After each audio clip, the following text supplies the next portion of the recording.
وعليكم السلام ورحمة الله عليكم وبركاته. السلام ورحمة الله. شيخ ميقا في سنة رغبا جيرو قافو ويتو قد يبوي شوربا دلك. وجي قدير يو سيري كجيراتو يولو أنتم ما والله سيراتو. قا في سنة رغبا شيخ بوسة شيخ والله بوسة. نما دينجرينا رغبا هيرمو يا مقبرات هيرمو يا شيخ. إيه شيخ ما لا صوت دلتون شيخ تيمامه itu tuh pada Rasa mana itu temu? نما Dah دينجرينا tu kan orang.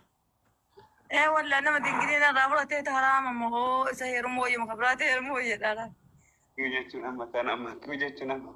يا مت أنا معلومة جتني شيء أما أفاني سين دبتورا سبحان الله معلومة دبتني أفان سوماتي. me malu mah مين dubati شيخ فرمتنا معلومة جنة ما ربي شيء أكاد يتمو ربي شيء هافولو جنة. على ميتي قرامي. Nabi agak jujur.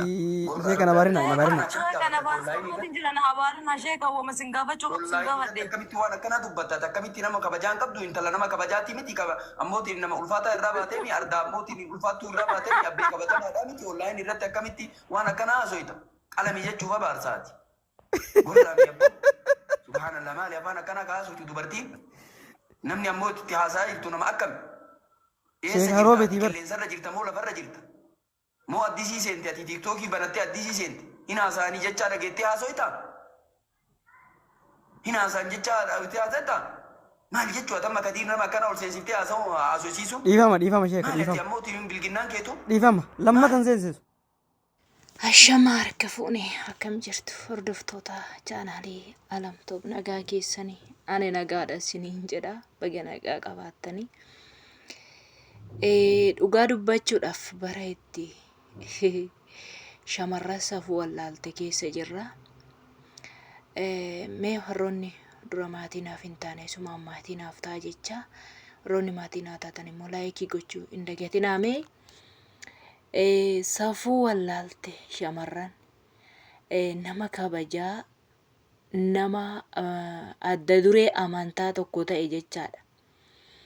Akkasitti liiv irratti baatee waa'ee biligennaa waa'ee durbummaa ishee haasofti. Inni kan barsiisaa jiru joo quraana barsiisaa jira.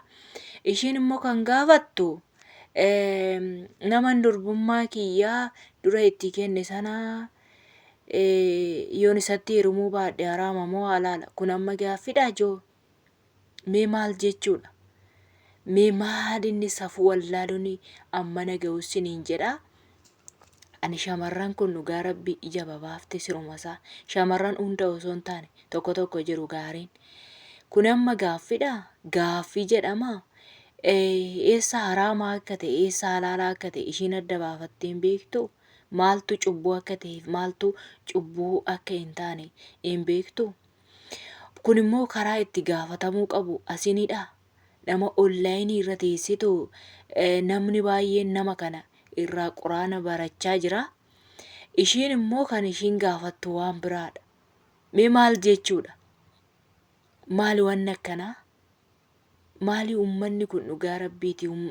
Maal akka hin jedhaman waasaan beeku jechaadha. Akkuma argitee wanta arganne waanuma baqaashoo waanuma kan miidiyaa irratti fidaniitoo akkas gadi tuf gochuun maaliif barbaachisee siniin jedha.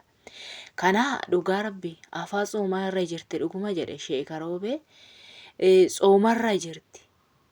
Ishiin immoo kana kan ishiin haasoftu. Inni soomarra jira quraana barsiisaa jira. Dhaqxee waa irratti kana gaafatti gaaffii kana gaafatti. Gaaffii gaafachuu barbaadan karaa keessaa gaafachuudha. Haraama fi halaala isaa yoo adda baafattee hin beektu yoo ta'e namni tokko keessan gaafachuudha. Miidiyaa irratti lafa namni adda duree amantii tokko akkaataa amantiisaa salaata isaa amantiisaa barsiifatu keessatti dhufteetoo akkas gaaffii akkasii kana gaafachuun maal inni kun hammame? Kun amma beekumsa nama jechisiisa moo mo'aa nama jechisiisa? Ani shamarran ta'uu kootti yeroo tokko tokko baay'een itti saalfadha jechaadha. Sababiin isaa yeroo baay'ee shamarroonni kun waan badaa kan dalagaa jiru irra jireessi shamarroota jechaadha. Garuu hin beeku ani waan akkanatti uummata safuu wallaalee akkuma arge haasa'u nama kabajuun baqaashoo nama tokko kabajuun namni tokko gaafa mana keessatti maatii isaaf kabaja qabaate gaafa nama tokko bira ga'e ala illee ga'e nama alaa saniifis kabaja qaba jecha. Namni maatii isaatiif kabaja hin qabne nama alaa tokkoof kabaja hin qabu. Kuni dhugaa jirtudha. Mana keessa jirutti kabaja hin qabu taanaan maatii irra dhalateef kabaja hin qabu taanaan maatii isaa fuulduratti akka argetti dubbatee akka argetti hojjetee akka argetti baayyoo ta'e gaafa bakkee ba'ee namni kun isuma maatii biratti bare santu itti baree waan dhufeef gaafa nama bira ga'e gaafa miidiyaa bira irratti illee dhufe waan biliginnaa saalfannaa aadaa namaa cabsu safuu dubartii cabsu gadi baasee haasaa jechaadha. Kanaaf namoonni baay'een immoo shamarroota akkasii shamarroota biyya arabaa shamarroota maalii nuun jedhama jechaadha. Sababii nama xiqqootiif namoota akkana jechaadha. Nama kabajuun waan hundumarra kan caalu nama kabajuun hin caala. Akka amantii kamittuu nama kabajuun barbaachisaadha. Namni kun hangafa. Namni kun bakka itti gaafatamus hin qaba. Bakka itti hin gaafatamnes hin qaba. Bakki qoosas hin jira. Bakki waa gaafatanii waa baratanis hin jira. Yeroo qoosatii fi yeroo waa baratan dhalootatti adda baafachuu dadhabe keessa jirra bara. Dhaloota buubbee dhaloota akkuma arge haasa'u.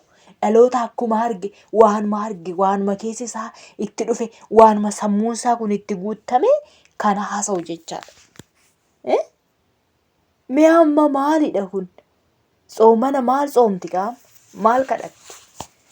Akka argite kunoo nama jabaa akkasittiin eenyu jetteetoo akka argite gaafedha jetteetoo qoosatti qabdi nama jabaa dhaloota safuu wallaale.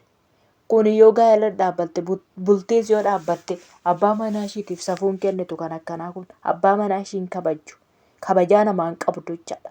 Dubartiin akkanaa kun dubartii kabajaa namaa qabdu miti.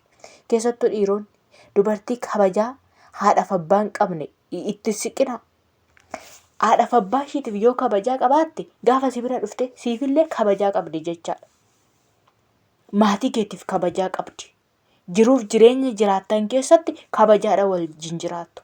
Maatii ishiitiif kabajaa hin qabne kabajaa takkitti illee siif hin qabdu siifis. Akkuma argite haasofti, akkuma argite dubbatti, akkuma argite waanuma argite gadi babbaasaa deemti jechaadha. Dubartoonni akkanaa kun sirrii miti. Dubartoota akkanaa kana irraa sinaa baraaru. Bilginnaa baalaginnati. Ijoollee heeruma tsoomaa keessarree namni tsoomee sagadaa tsoomanii toma sagaduun irra hin jiru warroonni bilginnaan afaan isaanitti baree waanuma baalaginnati haasaan kun ofissatti taranii gizeedhuma akkanaa kanallee an dhaloota nyaatan dhaloota seeran tsoomaaf sagada isaanirra jiran golaa arabaa keessa dhaabatanii otoo hojjetanii kan yeroon itti tsoomana hiikan isaanirra ga'ochaadha. Kanaafuu ani dhugaa rabbii baay'ee tokko na saalfachiifte. Dubartii ta'uutti kun baay'ee nama jibbisiisa siniin jedha. Kanaaf hordoftoota chaanaalii kootii ani dubartiin safuun beekne sirrii miti siniin jechuun barbaada. Waan dhaggeeffattaniif hedduutu akka galatoomaayi asumaan adaraa maatiin haa ta'uu hin dagatinaa. Warroonni maatiin haa taatanii na jajjabeessaa jirtan hedduutu akka galatoomaayi kabajamaa. Baay'ee sin jaaladha. Yeroo gaarii naaf qabaadha. Ciao, ciao.